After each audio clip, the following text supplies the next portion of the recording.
Alors, on va accueillir désormais Parola à Tijari Alpha Bank. Applaudissements, s'il vous plaît, pour Marwan Akram, qui nous fait le plaisir d'être avec nous.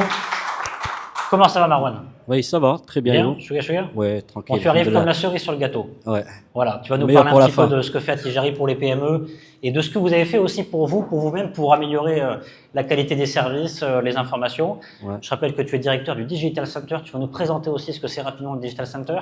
Oui. Alors, ouais. Ouais. Parfait. Bon. Alors, Digital Center, c'est une entité. Je fais partie des techniciens.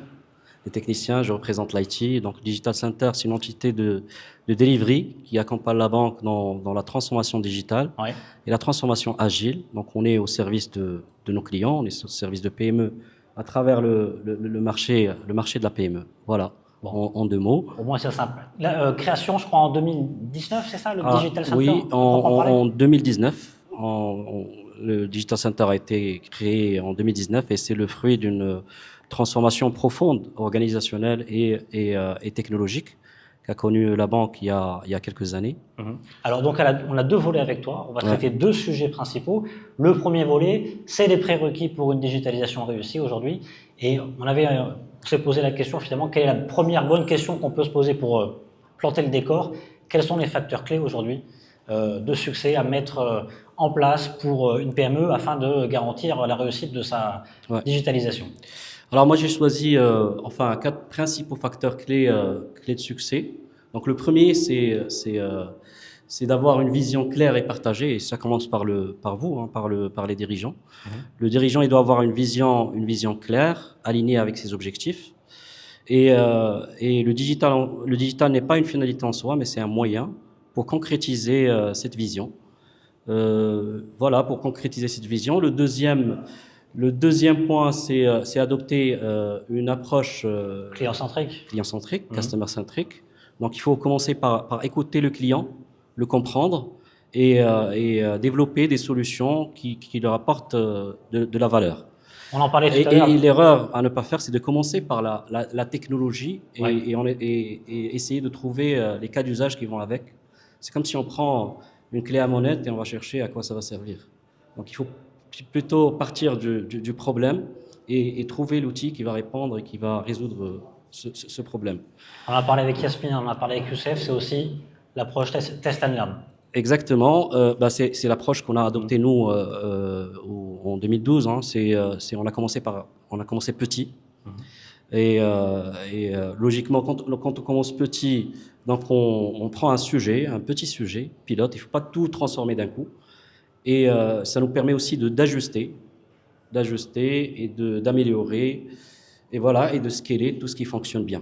Et bien choisir ses partenaires, forcément. Ça, et aussi important. Bien choisir ses partenaires. Il ne faut pas chercher à s'allier à des géants du digital. Il faut trouver un partenaire qui utilise une technologie simple et évolutive, et surtout s'entourer d'experts qui connaissent le métier pour donner un sens plutôt fonctionnel et business à la transformation. Alors, on va parler des actions à Tijari Alpha Bank. Avec un premier point, c'est finalement le Digital Center. Comment il a réussi à être un moteur de la transformation digitale à l'échelle de la banque et quelles leçons on peut en tirer aujourd'hui, plus de 5 ans après, 6 ans après? Oui, alors on a commencé petit aussi, en 2012. Donc on avait une équipe d'une cinquantaine de personnes. On avait deux équipes, donc deux squads dans le jargon agile, et qui ont travaillé sur deux cas d'usage. Le premier, c'était le développement de l'application mobile d'Tijari Alpha Bank. Et la deuxième squad, elle travaillait plutôt sur la partie web. Et petit à petit, on a scalé, on a intégré d'autres périmètres.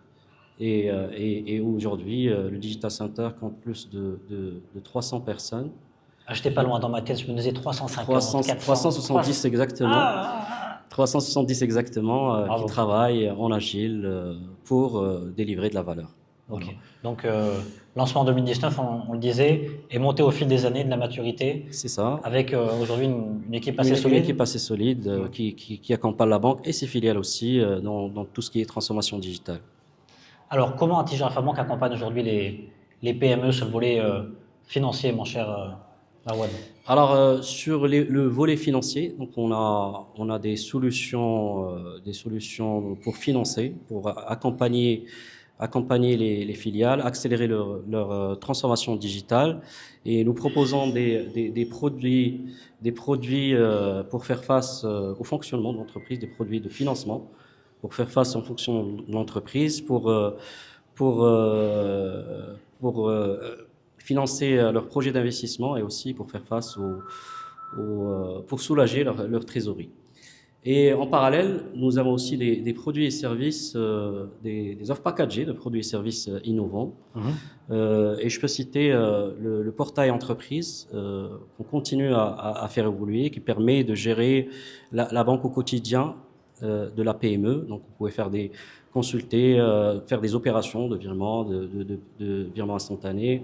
Donc, tout dont a besoin une PME dans son quotidien. Très bien. Et puis voilà, et la partie internationale, donc vous pouvez initier des opérations, les suivre sur le digital. Ok. Sur un autre volet, je crois qu'on va aller dans quelques instants sur les indices précis en termes de résultats, comment mesurer aussi finalement au niveau d'une PME si on s'est bien transformé au niveau digital. Mais je crois qu'il y avait un stade avant, je vais y arriver. Il va arriver une fois, deux fois, un peu de soutien. Il arrive. Voilà. C'est finalement quels sont les leviers. Merci NAV1, merci beaucoup. Voilà. Quels sont les leviers extra-financiers aujourd'hui qui sont activés par Attijari? Parce qu'il y a l'aspect financier, mais il y a aussi l'extra. Oui, notre accompagnement ne s'arrête pas juste sur l'aspect financier, mais aussi sur tout ce qui est non financier, à travers de la formation, à travers des séminaires, à travers de l'accompagnement, de l'accès aux documents, à travers justement le Tijari entreprise. Il y a aussi la mise en relation B2B sur une plateforme digitale. Alors, attijarientreprise.com, moi je ne connais pas, c'est quoi? C'est un site où on peut avoir toute la documentation, du conseil, des outils, de la documentation du conseil et des études sectorielles. D'accord. Il faut être client ou on peut être non client Client et non client. D'accord, très bien.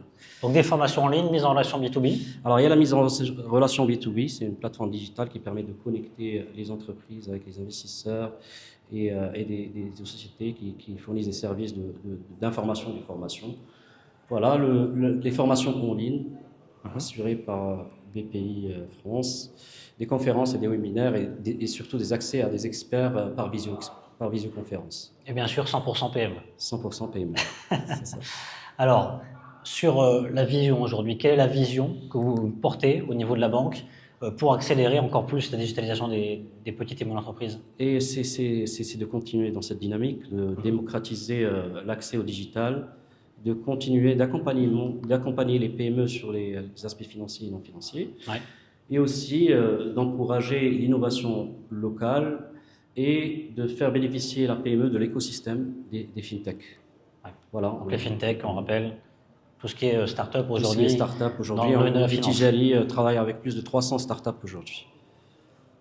Les impacts d'une transformation digitale, et justement, on allait y venir. C'est finalement quels sont les indicateurs clés aujourd'hui qu'on peut vraiment dire c'est bon, on est sur le bon chemin ou sur le mauvais chemin? Ça dépend du contexte et du domaine d'activité de l'entreprise. Et vous avez cité quelques-uns au tout début. Oui, donc, j'ai choisi ces familles d'indicateurs. Donc, il y a toute la partie productivité opérationnelle qui permet de suivre les coûts opérationnels avant et l'impact, pour voir un peu l'impact de la transformation.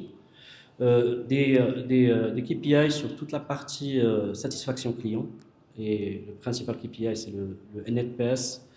Le NPS, qui est le Net Promoter Score, qui permet de voir un peu la satisfaction du client. Et l'impact commercial, donc c'est principalement le chiffre d'affaires et le nombre de recrutements. Très bien. Merci mon cher Marouane.